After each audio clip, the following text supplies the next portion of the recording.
దేవుడు వారిని ఏదేన్ తోటనుంచి పంపివేశాడు.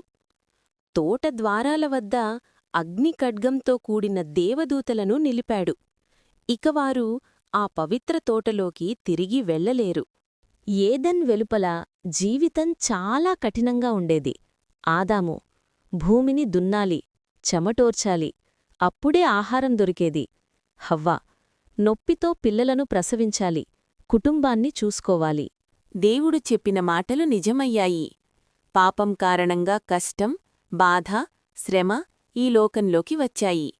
కొంతకాలానికి హవ్వకు 2 కుమారులు పుట్టారు. పెద్దవాడు కాయీను, వ్యవసాయాన్ని చేసేవాడు.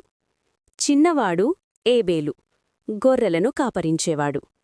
ఇద్దరూ దేవునికి బలులర్పించేవారు. కాని దేవుడు ఏబేలు బలిని స్వీకరించాడు, కాయీను బలిని స్వీకరించలేదు. దేవుడు తన బలిని స్వీకరించకపోవడంతో కాయిన్ హృదయం కోపంతో నిండిపోయింది.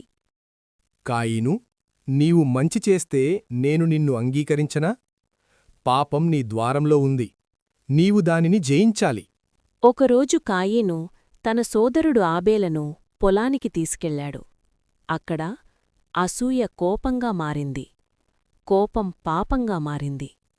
మానవ చరిత్రలో మొదటి హత్య జరిగింది. సోదరుడే సోదరుణ్ణి చంపాడు.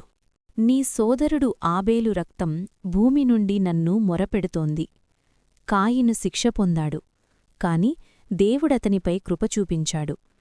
దేవుడు శిక్షించాడు, కాని పూర్తిగా నాశనం చెయ్యలేదు.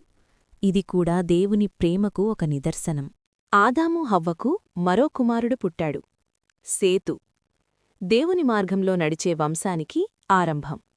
పాపం ద్వారా జీవితం కష్టమైంది, కాని దేవుడు మనిషిని వదలలేదు. ఇక్కడినుంచే రక్షణ కథ మొదలైంది.